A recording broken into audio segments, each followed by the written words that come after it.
नमस्कार, मी पोपट पिटेकर. नवराष्ट्राच्या डिजिटल विशेष मुलाखतीत आपलं सर्वांचं स्वागत. राजकारणात आरोप प्रत्यारोप होत असतात, पण एखादा आरोग्यविषयक मुद्दा घेऊन तो विधानसभेत मांडणं आणि तो शेवटपर्यंत नेणं ही खूप मोठी गोष्ट असते. आमदार विक्रमसिंह पाचपुते यांनी पनीर आणि चीजमधील भेसळ मुद्दा मांडून तो तडीस नेला आणि हा जेव्हा मुद्दा राज्य सरकारने तो मांडला तेव्हा केंद्राने याची दखल घेऊन तिथेही GR काढला. सर, खरं तर हा विषय खूप मोठा गंभीर होता सर्वसामान्यांच्या दृष्टीने, परंतु तुम्ही हा विषय मुद्दा मांडला विधानसभेत आणि जेव्हा विधानसभेत GR काढला त्याची केंद्राने देखील दखल घेतली. काय सांगाल याबद्दल? नाही, मुळात काय झालं होतं, हा मुद्दा म्हणजे काय की हा जनहिताचा खूप महत्त्वाचा मुद्दा होता, जन आरोग्याचा विषय होता. आणि ज्यावेळेस आपण राज्य सरकारच्या पाठी लागलो आणि पाठीशी त्यांचा म्हणजे पाठपुरावा करून FDA डिपार्टमेंटने हा अध्यादेश काढला की आता 1 मेपासून प्रत्येक रेस्टॉरंटला मेनू कार्डमध्ये हे स्पेसिफाय करणं बंधनकारक आहे. हे झाल्यानंतर केंद्र सरकारवर ते प्रेशर वाढायला लागलं. मग मीडिया असेल, सोशल मीडिया असेल, की त्यांनी हा प्रेशर डेव्हलप केला की एक राज्य सरकार निर्णय घेतं आहे, राज्य सरकारचा एक FDA डिपार्टमेंट निर्णय घेतं आहे, केंद्र सरकार काय करतं. मग हा प्रेशर डेव्हलप झाल्यामुळे केंद्र सरकारचं जे FSS आहे त्यांनीसुद्धा नोटिफिकेशन काढलं की स्पेसिफाय करणं अतिशय गरजेचं आहे. पनीर आणि चीज अनलॉग हे 2 वेगवेगळे पदार्थ आहेत आणि चीज अनलॉग हे पनीर म्हणून विकता येणार नाही, त्याला कायद्याचं बंधन आहे. ह्या सगळ्या गोष्टी केंद्र सरकारच्या FSSने इम्प्लिमेंट केलं. म्हणजे तसं पाहिलं तर हा राज्याच्या इतिहासात, देशाच्या इतिहासात पहिल्यांदा असं झालं आहे की राज्याचं FDA डिपार्टमेंट एखादा निर्णय घेतं आणि त्याची अंमलबजावणी हे केंद्र करतं. नाही तर अनेकदा काय होतं, केंद्र निर्णय घेतं आणि त्याची अंमलबजावणी इतर राज्य करत असतात. त्यामुळं वेळ लागेल ह्या सगळ्याला. कसं आहे, हा एका दिवसाचा विषय नाही आहे आणि मुळात काय आहे की ह्याची जनजागृती खूप महत्त्वाची आहे. जसं मी बघितलं, हा जन आरोग्याचा प्रश्न तसा हा सोडवायचा असेल तर त्याला जनजागृती एवढाच एक पर्याय आहे. आपण अवेअरनेस सर्वसामान्य कन्झ्युमर्समध्ये क्रिएट होणं गरजेचं आहे की तुम्ही प्रश्न विचारायला सुरू केले पाहिजे.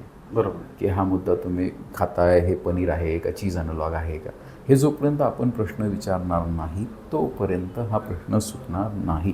एकट्या सरकारला जबाबदार धरू शकत नाही. हा आपल्या सगळ्यांची जबाबदारी, सामूहिक जबाबदारी असणार. खरं तर हा मुद्दा तुम्हाला कसं सुचलं की हा मुद्दा आता आपलं मांडणं गरजेचं आहे की आरोग्याशी, नागरिकांच्या आरोग्याशी खेळ होतो आहे मोठा आणि ह्याचा कुठंतरी आरोग्याचा वाईट इफेक्ट होईल किंवा परिणाम होईल. हे मुळात काय आहे की माझी एक वैयक्तिक अशी जिज्ञासा वृत्ती आहे किंवा मला असं कोणतीही गोष्ट जोपर्यंत उत्तर मिळत नाही तोपर्यंत त्याचं माहिती काढत असतो.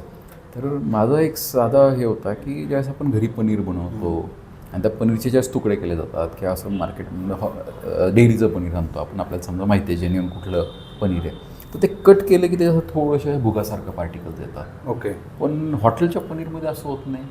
हॉटेलचं पनीर एकदम असं चांगलं, असं एकदम लुसलुशीत, एकदम मऊ असं असतं. मग असं कसं? मग मी हा ज्यावेळेस जास्त विचार करायला लागलो, अनेक डेअरीतल्या तज्ज्ञांशी बोलणं झालं, त्यांच्याकडनं इनपुट्स मिळायला लागले, त्यावेळेस हे कळालं की हे ॲनोलॉग चीज नावाचा एक पदार्थ तो आजचा नाही आहे, तो 1970ला शोध लागलेला आहे आणि तो व्हीगन लोकांसाठी, म्हणजे काय म्हणणार, ज्यांना लॅक्टोज इंटॉलरंट आहे, ज्यांना दुधाची ॲलर्जी आहे, अशांसाठी हा तयार केलेला पदार्थ आहे. आणि ह्या पदार्थामध्ये थोडी मिल्क पावडर टाकली की ती पनीरसारखी चव लागते. ओके. त्यामुळं आर्टिफिशियल पनीर तयार करतात आणि खूप स्वस्तात मिळतं. म्हणजे ॲनलॉग चीज हा 150-200 रुपयामध्ये मिळून जातं आणि पनीर 350-400 रुपयाला मिळतं. त्यामुळे हा विषय महत्त्वाचा आहे, हा जन आरोग्याचा आहे. आणि ह्याच्यापेक्षाही जास्त महत्त्वाचं, माझ्या मतदारसंघामध्ये 5.5 ते 6 लाख लिटर रोजचं कलेक्शन आहे, दुधाचं उत्पन्न आहे. तो विचार करा, मी हा प्रश्न सभागृहात मांडला, त्याच्यानंतर दुधाचे बाजारभाव 2 रुपयांनी वाढले.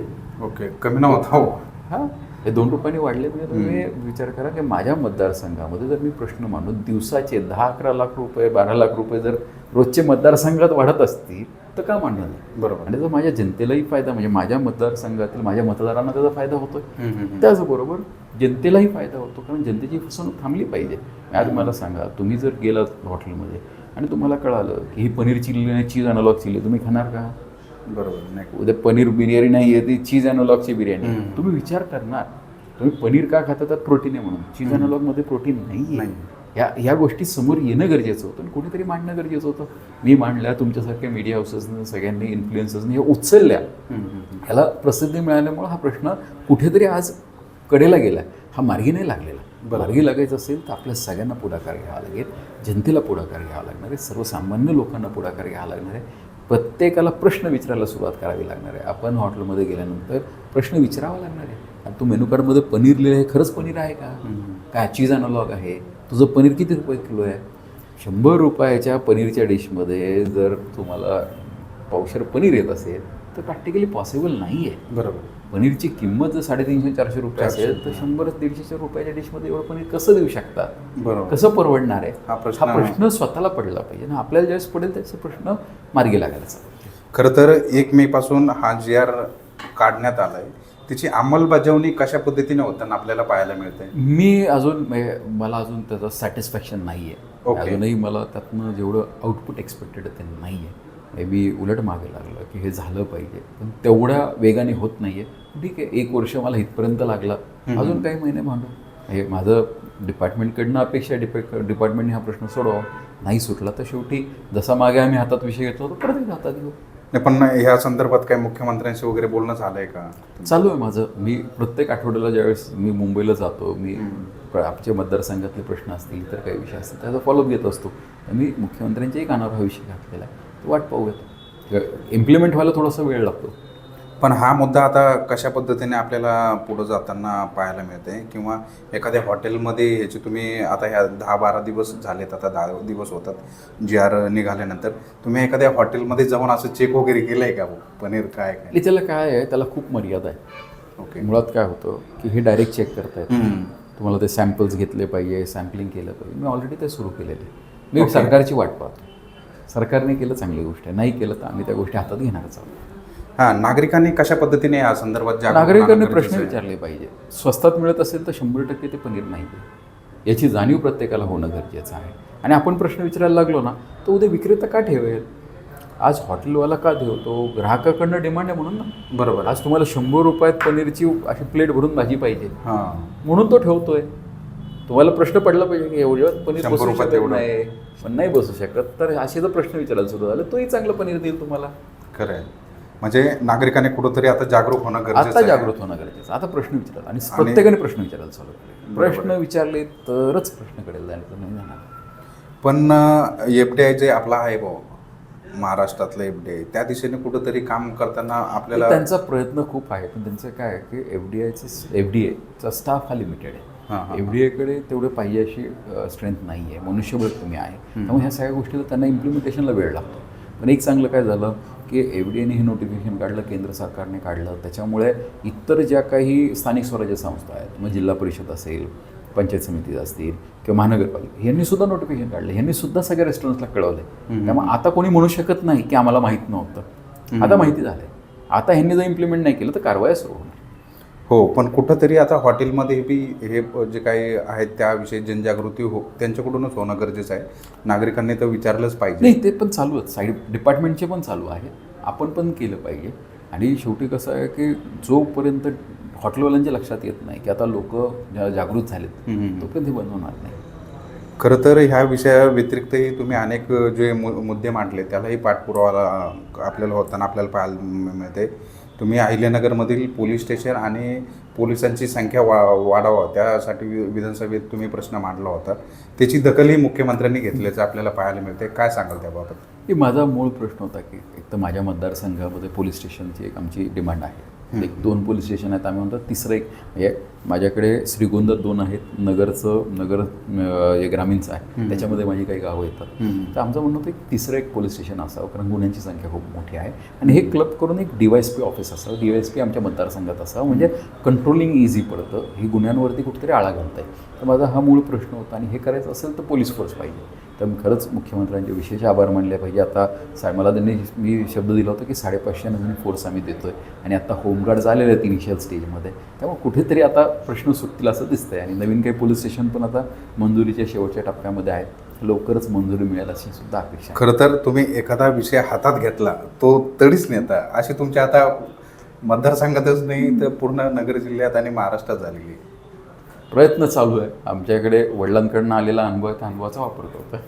खरं तर अजून एक विषय होता जे पीक विमा होता त्या ऑनलाईन सॉरी अजून एक प्रश्न होता की पीक पाणी जो विषय होता त्या संदर्भातही तुम्ही तो ऑनलाईन होता, तो ऑफलाईन तुम्ही कुठंच नाही तर ते तुम्ही विषय हात घातल्यामुळं तो ऑफलाईन झाला. मुळात काय झालं होतं की आम्हाला एक गोष्ट प्रकर्षाने आलं होतं की माझ्याकडे काही मतदारसंघ, काही भागामध्ये मका काही प्रमाणात, काही सोयाबीन होतं. तर मका आणि सोयाबीनची जी नाफाड असेल किंवा इतर जे गव्हर्नमेंटच्या एजन्सीज आहेत यांच्यामार्फत खरेदीला मर्यादा येत होत्या. त्याला केंद्र सरकारने ई पीक पाहणी कंपल्सरी केली आणि केंद्र सरकारने त्याच्यावर ई पीक पाहणी ही ऑनलाईन कंपल्सरी केली. आणि ऑनलाईन अनेक ठिकाणी जिथे नेटवर्क नसतं, रेंज नसते, काही शेतकऱ्यांना ते जमलं नव्हतं, त्यामुळे ई पीक पाहणी राहिली होती. त्यामुळे मी त्यावेळेस तो विषय सभागृहात मांडून महसूल मंत्र्यांना मी विनंती केली. महसूल मंत्री केंद्र सरकारशी बोलले आणि पहिल्यांदा असं झालं की ई पीक पाहणीसुद्धा त्यांनी ऑफलाईन 1 महिन्याची मुदत वाढवून दिली होती. त्यामुळे अनेक शेतकऱ्यांना त्या खरेदीचा सुद्धा फायदा झाला.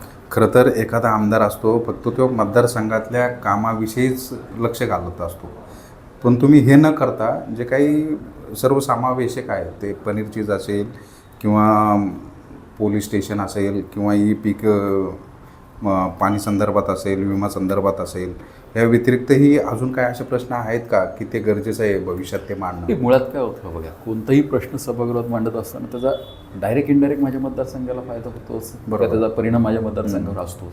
पनीर असेल तिथं माझ्या दूध उत्पादकांना त्याचा फायदा होतो. त्यानंतर पोलीस स्टेशनचा विषय होता, तर त्यात माझ्या मतदारसंघाचाच मोडता म्हणजे जिल्ह्याची 550 पोलीस फोर्स वाढली, म्हणजे माझ्या मतदारसंघाला काहीतरी मिळणार त्याच्याबरोबर. बरोबर. आणि तेवढे काही फोर्स आले तर त्याचा फायदा इनडायरेक्ट हा होणारच आहे. मधल्या काळामध्ये ई पीक पाहणीचा जो विषय मांडला, तसंच माझ्याकडे काही भाग असा आहे की जिथे मका आणि सोयाबीन उत्पादक शेतकरी होते की यांना याचा तोटा होत होता. त्यांना कपाशी होते, त्यावेळेस कपाशीची खरेदी होती, मका आणि कपाशी होती. तर मका आणि कपाशीवाले माझे काही शेतकरी होते ना, ज्यांना जे यातनं वंचित राहिले होते त्यांना त्याचा फायदा झाला. शेवटी काय होतं की मी फक्त हा मुद्दा राज्यव्यापी मांडल्याशिवाय मतदारसंघाचं सुटणार, बरोबर आहे. पण मुळात जे काही मी प्रश्न मांडतो याचं मूळ कुठे ना कुठे माझ्या मतदारसंघामध्ये असतं. माझ्या मतदारसंघात त्याचे परिणाम नक्कीच झालेले असतात किंवा त्याचा फायदा हा मतदारसंघाला होईल हा दृष्टिकोन ठेवून मांडलेला जातो. पण मुळात काय होतं की आमदाराने प्रश्न म्हणजे आता आम्ही ज्यावेळेस सभागृहात काम करतो, सभागृह हे कायदे मंडळ आहे, तिथं कायदे बनतात, कायदे बदलता येतात, मग त्याचा वापर तसा झाला पाहिजे या मताचा मी आहे. आणि अनेक वर्ष मी वडिलांकडनं पाहिलेलं आहे, त्यामुळे मिळालेली संधी आहे. मुळात माझं निवडणुकीतलं एकच ब्रीदवाक्य होतं की मला एक संधी द्या, त्या संधीचं सोनं केल्याशिवाय राहणार नाही. त्या पद्धतीने आमचं काम चालू. सर, खरं तर तुम्हाला पुढील वाटचालीसाठी खूप खूप शुभेच्छा. असेच तुम्ही जनतेचे प्रश्न आपल्या विधानसभेत असेल तिथं मांडा आणि तुम्हाला खूप मोठं यश मिळो हीच आम्ही प्रार्थना करतो. सर, तुम्ही आम्हाला वेळ दिला त्याबद्दल तुमचे मनापासून धन्यवाद. धन्यवाद.